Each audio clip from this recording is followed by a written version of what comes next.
Thank you for being here with me today and sharing this with me. And I wanted to kind of start the morning out really quietly, kind of the way that I begin mine, just because this is the first coffee you're going to have today. So I put in front of you, these are some aroma cups for the coffee that we're going to taste. And I'm just going to put a little bit of hot water on it. And that will really help just kind of awaken your senses, again, idea of the blend that I decided to use today, which I'll talk a little bit about in a second. And after this blooms for a little bit, you can feel free to take your spoon and stir it up and really get into it. Hello, my name is Jared Dager, and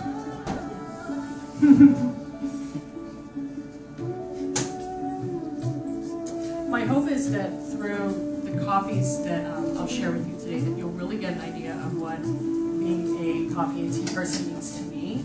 But more importantly, I want you to hopefully get more in touch with what it means to you. You know, because I think as teachers, you always have to go back to what your touchstone is and what inspires you. So this is how I start my mornings, just smelling and being quiet and calm.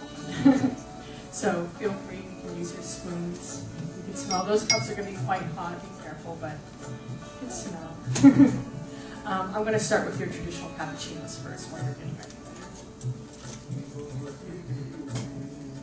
I'm starting with traditional cappuccino again, just because I didn't want to kind of come out really bold right away with espresso. I did make a blend, which I'll talk about in a second. But also, you know, my goal for today was really to kind of show what I've learned in coffee. And through a cappuccino, the first thing that I learned was patience. To me, a cappuccino really is patience demonstrated. You pour all of your senses into being able to make this drink, and you can only really make it happen with a perfectly steady mind. You know, all you're simply doing is just steaming, pulling coffee, pouring milk over it, but it is the constant practice of that is really makes it a fulfilling drink to make. I don't think you ever really perfect it. You just keep practicing. You just keep trying it.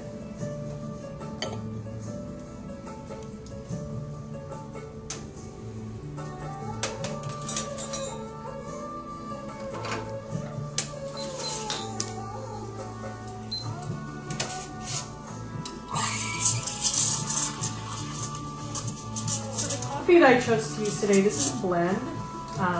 The blend is, and it's in front of you in case you don't remember all this, it's 90% Sinani and 5% each of Guatemala and Sulawesi. All components are roasted on the 5th.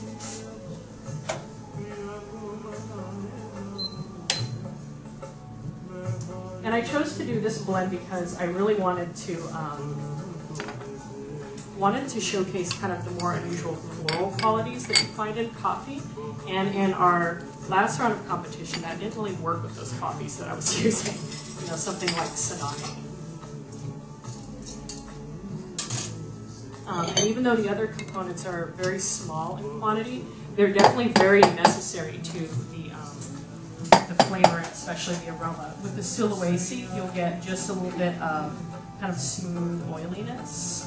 A little bit of earthiness, kind of gives a little bit more structure to it. With the Guatemala, I noticed that it plays off of the Sinani in a way similar to how it does in the Mocha Java blend, just a touch of dark chocolate.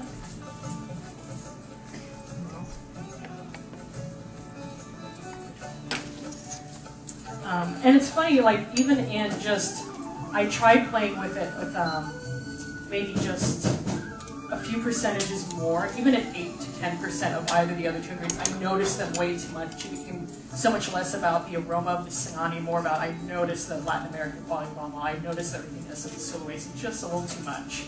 So I backed it down to being just 5% each.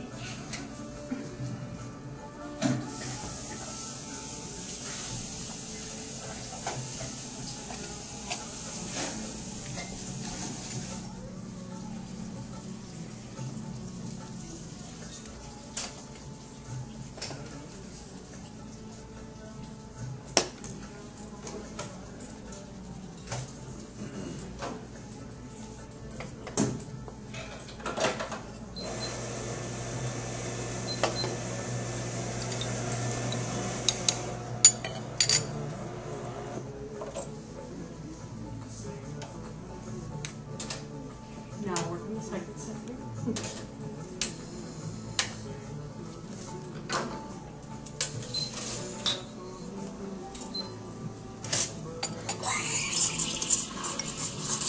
about how these coffees played out in the cappuccino too is that they it didn't wash out, which, you know, in experimenting with other African coffees, they really washed out in the cappuccino quite a bit. But this didn't, which I was pretty excited about. Sinani is a very, as you know, very powerful coffee to work with. So I knew that if I wanted to use Sinani, it couldn't play a background character. It had to kind of be the main star. Had to all be about that.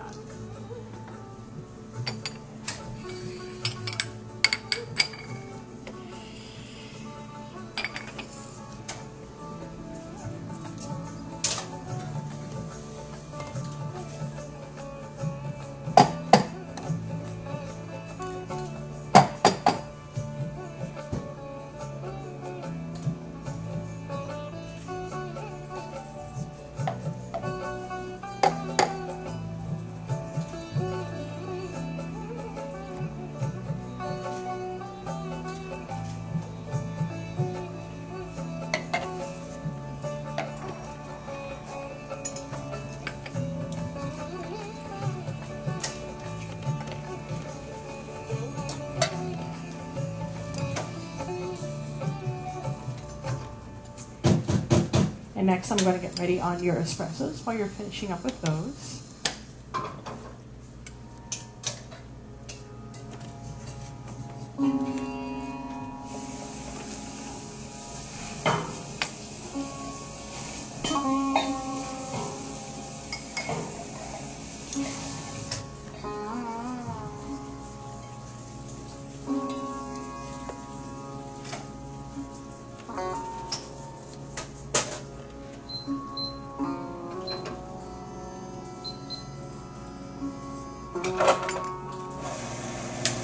And so with the espresso, I really thought of another thing that I've learned from coffee would be joy. And I think that really comes out in these two coffees in particular. I really like how they play together very nicely. It's almost like, you know, the Guatemala is just kind of chasing down all that fragrant aroma of the Sinani, and it's grounding it. To me, it was almost like a dark chocolate bar melting in a hot pan, how it just kind of goes everywhere. And the Guatemala kind of gathers that and makes it more like a nice, solid bar. So you'll notice the sweetness of that very sturdy kind of up front in the center of the palate. And I like how just in the background, that silhouette